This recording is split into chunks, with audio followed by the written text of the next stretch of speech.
Hello everyone, welcome to my channel. Today we will look at another terrible case that sent your love to the grave. It is not uncommon for the love ship to hit the rocks of marriage. Married life does not always meet expectations. When first falling in love, the world seems to be bathed in rosy light, and the lover is the center of the dream. However, attitudes are really tested over time, and unfortunately for many couples, the truth comes out too late. When marital problems arise, breaking free from codependency is not easy. In such cases, people often experience a serious crisis. Some people do not dare to pursue, while others start a new life. Ex-lovers have many things in common, such as children, past, property, and other situations. Dealing with these problems seriously undermines mental and physical health. A harmonious perception of separation by both parties rarely occurs. It's important not to lose your temper and make things worse.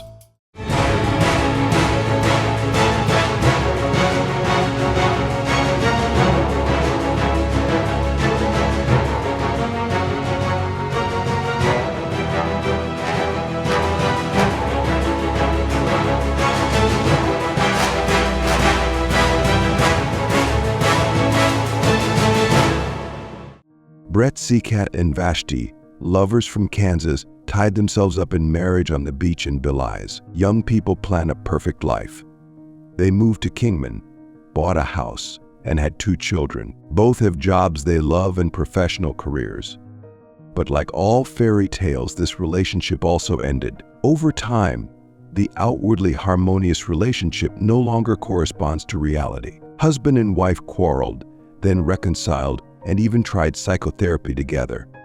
However, the event that occurred on the night of April 30th, 2011 put an end to their love story. Detectives must find out what caused this sudden denial. Is it due to the wife's unstable mental state, or is it due to her husband's uncontrollable sense of ownership? One thing is clear: the house fire was not an accident, but could have been a brutal murder. Brett and Vashti met in high school. The girl stands out among her friends and is very beautiful. Her boyfriend is an excellent athlete. They love each other and are always together. In 2004, they got married and decided to settle in Brett's hometown. The neighborhood considers them the ideal family model. The couple raised 2 sons, 4-year-old Brandon and 2-year-old Bronson. Brett is a deputy sheriff and also teaches at the Kansas Law Enforcement Training Center. Vashti built a successful career as a communications representative at Cox Communications. No one expected them to have problems, but this couple was definitely troubled from the moment they met. The difficulties in their relationship gradually become clearer, and the tragic events that follow reveal the horrors hidden behind the picture-perfect family. Initially, Brett gently controlled Vashti, but over the years his overbearing personality increased. He is jealous of his wife and sometimes suspects her of cheating. Vashti tries to please her husband. She is kind and cheerful, takes care of the family, respects her husband, and keeps peace. But she didn't realize how she lost herself in the marriage. Friends say she has changed a lot in recent years, becoming quieter and less communicative. Brett limited her contact with loved ones and did not like sharing her with anyone else. He even controlled her in his absence. Brett is very dissatisfied with Vashti's job. She is a hard worker and works late into the evening, causing conflicts at home. Brett does not share her desire to integrate into society and assert herself in her career. He believes he makes enough money to support his family alone, but Vashti thinks differently. She wanted to be independent and contribute to the family budget, and she loved her job. For her, work is an outlet to find happiness. Brett believes his wife's fatigue after work affected her mental state. However, it is unclear what affected Vashti's mental state more: work or family stress. Eventually, she exhausted herself and became depressed. The pills she started taking had a negative impact on her health. The consequences of this psychological state lead to negative thoughts about self-harm. Vashti's family confirmed that she was indeed depressed, but at the same time she tried to fight and continue living. Since November 2010, Vashti started seeing the psychotherapist to improve her condition and improve her relationship with her husband by participating in family counseling. However, these efforts did not bring the desired results. The mutual criticism grew longer and longer, and the quarrels continued. Perhaps because Vashti realized that their problems were leading to divorce, she became more depressed. Seeing the collapse of her familiar way of life upsets Vashti. She tries to go out more, go out alone or with friends to avoid having to face her husband. The decision to divorce was difficult, but Vashti knew it was the best choice for everyone. A few days before the tragedy occurred, she met with a lawyer and signed divorce papers. Vashti wants custody of the children, but she is not opposed to contact between the children and the father, as long as the meetings take place under her supervision. As tensions rise, Vashti decides to take the boys to spend the night at a friend's house, giving Brett time to get used to the new reality. She hoped he would pack his things and leave the house. Instead, Brett said it took time to find a new place to live. Finally, on April 30th, 2011, everything changed forever when a fire broke out, leading to Vashti's tragic death. Detectives stepped in to investigate the cause of the fire, and evidence collected showed it was not an accident. Brett not only treats Vashti harshly, but also their children. Even though the children were young, Brett punished them harshly and did not allow them to show weakness. He believes that this will raise them into real men, but this way of teaching causes tension in the family and often leads to arguments. Vashti's sister, Kathleen Forrest, said that before deciding to divorce, Vashti shared many things about her husband's unacceptable behavior and attitude. Kathleen commented that Brett had all the characteristics of a narcissist and abuser. At 3:57 a.m. on April 30th, 2011, Brett called emergency services, reporting that his wife, Vashti, had set fire to the house and committed suicide. He said there were children inside, but he was able to save them. Brett tried to carry his wife out, but the house was completely burned and he couldn't help her. The dispatcher advised Brett not to leave the children alone and not to re-enter the burning house. When emergency services arrived at the scene, they discovered no one could save Vashti. After extinguishing the fire, rescuers went inside and found Vashti's charred body on the bed. She lay on her left side as if sleeping, her arms and legs bent. After recovering a bit from the shock, Brett explained what happened. According to him, at around 3 a.m., Vashti called him and said that if he wanted sons, he should go upstairs and get them. At the time, Brett was sleeping on the couch downstairs. When he heard Vashti calling, he thought that she was not feeling well and the children were bothering her. When he got to the second floor, Brett found the children sleeping peacefully, but he smelled something burning and heard strange noises. He rushed toward the noise and saw the bed on fire with his wife lying motionless on it. He realized everything around was bloody and Vashti showed no signs of life. The fire burned fiercely, and Brett tried to carry her out but couldn't because of the burns. He decided to save the children first, carrying them out and placing them in his car before calling emergency services. Although he tried to get back into the burning house to save Vashti, he could not go far because of the thick smoke and strong fire. When asked what caused the fire, Brett explained that Vashti had been in an unstable emotional state recently and had bad thoughts.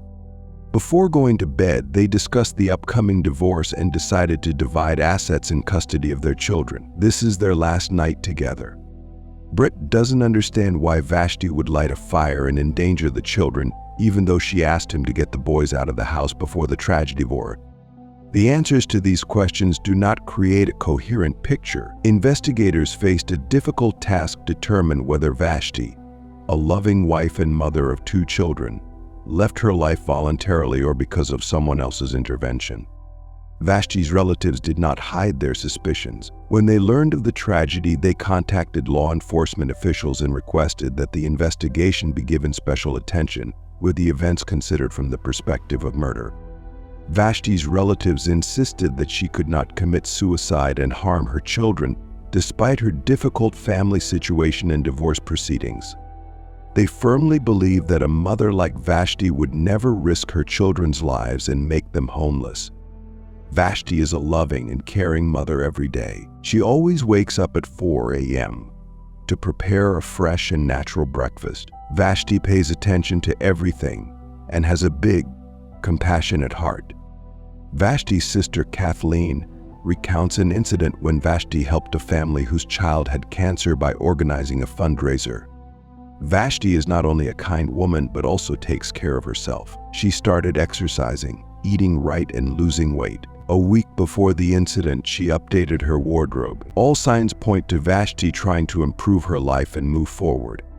Her siblings asked detectives to take a closer look at Brett's personality and what they knew. Even though they live in different states, they are very close and are aware of the problems their sister is facing. Investigators did not rush to conclusions and began to study the available evidence. During the crime scene investigation, criminologists discovered many interesting things. Near the fireplace, there was a can of gasoline, indicating that the arson was premeditated. The gun used to shoot Vashti was under her body, which is unreasonable because if she had shot herself while lying down, the gun would have fallen to the floor. If she had sat up and shot herself, the gun would have been on her right side, but it was found in an unreasonable position. The bullet's trajectory also raised concerns. When the contents of Vashti's wallet were examined, a notebook with a farewell message was found. Vashti wrote that she could not fight anymore and had to say goodbye to her husband and sons. She left a legacy for Brett to take care of the children and asked the boys to be strong and forgive her. Despite the clear message, there were many inconsistencies in the case, as if someone tried to make it look like a suicide. Authorities continue to investigate the couple's lives and interview people around them. Forrest's family said Vashti served her husband divorce papers shortly before his death, and that Brett pressured her. However, no one believes that he can follow suit. Everyone thinks that the solution to the problem is divorce, not Vashti's death. Vashti's marriage was a long process, and she endured it out of fear that her husband would take away her children. Everyone describes Brett as quiet and reserved, without many friends and colleagues who consider him arrogant. He is the complete opposite of his wife. Finally, Vashti's endurance reached its limit, and she decided to divorce. Upon hearing the news, Brett was angry and canceled a planned dinner with friends. Brett declares that he will do anything to prevent Vashti from seeing her children. Terrified by this prospect, Vashti took her sons and spent the night at a friend's house, hoping that Brett would pack his things and leave the house. However, Brett said he needed time to find a new place to live. Brett's speech touched Vashti's kind heart, and she hoped to be able to resolve the disagreement in a civilized manner. Vashti returns home the next day, hoping that the dispute will be resolved and the divorce will be amicable. Brett makes no secret of this and admits that he is worried about custody. However, on that fateful night, Brett and Vashti reached an agreement. On April 29th, Vashti did not contact anyone, and what happened in their house is unknown. A neighbor's testimony sheds light on the situation. The witness said that on the night of April 30th, she had insomnia at 3:15 a.m. and heard strange noises from Vashti's house. The witness wondered why Brett called the emergency services 42 minutes later, despite being police and knowing full well that a delay could have tragic consequences. Brett's voice on the call also seemed reserved and cold. The couple's psychotherapist said Vashti was worried about her husband's reaction and the threats she received. Brett once admitted that he dreamed of killing her. The therapist described Brett as a narcissist with underlying psychopathic tendencies. Autopsy results showed no traces of soot or smoke in Vashti's lungs, indicating she died before the fire. The cause of death was a gunshot wound to the head, but she also had multiple other injuries to her chest and thighs. The toxicology report found that Vashti was not under the influence of any substance at the time of death. When questioned, Brett was extremely distressed and did not understand why he was suspected. He explained that he loved his wife very much and was devastated by the loss, being left alone with his 2 children. Brett said that if he wanted to kill his wife, he would have come up with something better, and he knew fire could destroy all evidence. He asserted that he would never burn down the house and endanger his children. Brett justifies that the threats to his wife were just a farce. When asked why Vashti lit a fire in the house, Brett evaded it and said she hated that place. He said he tried to save his wife, but there was no evidence to prove this. His clothes and body had no traces of blood, soot, or fire, which showed that he did not enter the fire room and lie to make his wife look bad. Vashti's funeral was held a few days after her death, with a memorial service taking place in front of the burned house. Relatives and acquaintances did not ignore it. Tragedy struck and the indifferent people mourned the untimely passing of Vashti, a woman and mother of 2 children. Brandon and Bronson, 2 boys, prayed to God to bring their mother back. Those who attended the funeral spoke well of Vashti, recalling her good character. As rumors spread throughout town, everyone found it difficult to believe that she could leave her children to be raised by a tyrant husband. The investigation into the case was quick, and the pants Brett was wearing the night of the fire were sent for testing. Test results showed that there were drops of gasoline on the pants, which was evidence against Brett. The laptop that miraculously survived was examined and revealed several search requirements on how to remove evidence before the fire. Examination of the scene revealed many traces of fire, indicating that Brett had acted definitely. Examination of the handwriting on Vashti's suicide note showed that her handwriting had been forged. The trajectory of the bullet was examined in detail. Forensics revealed that the shot was fired from a long distance and could not have been fired by Vashti himself. Brett was finally arrested on May 14, 2011 and charged with murder, arson, and child endangerment. 2 years later, the trial began. The prosecution emphasized the defendant's guilt and presented all the evidence. The undeniable evidence left everyone present in the courtroom in no doubt about Brett's involvement. Handwriting experts, ballistics forensics, and a psychotherapist also testified. Connie Sudman, a family counselor, admitted that a few hours after his wife's death, Brett called her and admitted that he was responsible for her death. During the hearing, Brett explained that his words were misinterpreted. He said he protected his wife for 19 years, but in the end pushed her to death. He expressed that Vashti's death was on his conscience. After some forensic testing, it was discovered that the farewell letter was not written by Vashti. According to the prosecution, on the morning of April 29th, Brett had no intention of leaving home, not because of lack of shelter but for another reason. On the night of April 30th, while everyone was sleeping, Brett took a .44 caliber pistol, went into his wife's bedroom, and shot her several times, then lit a fire and took the children out before contacting the service. Urgent. The prosecutor argued that a sense of property and a desire for revenge were the motives for the brutal crime. The jury had 5 hours to reach a final verdict. Brett was convicted and sentenced to life in prison with parole after 25 years for murder, 5 years for arson, and 1 year for endangering the lives of his sons. Upon hearing the verdict, Brett declared that they would go to hell again and again. The defendant appealed, but the verdict remained unchanged after many trials. Vashti and Brett's children were placed in the care of Kathleen Forrest. In fact, there was a fierce struggle between the 2 families to raise the trio, but the court's decision sided with the Vashti family. Currently, Brett is in a correctional facility outside of Kansas. His move was due to former law enforcement officers not serving time for crimes they may have committed. This is how Brett's family story tragically ended, from a beautiful beginning to a monstrous ending. Thank you for watching. Please subscribe to the channel to watch many other shocking stories.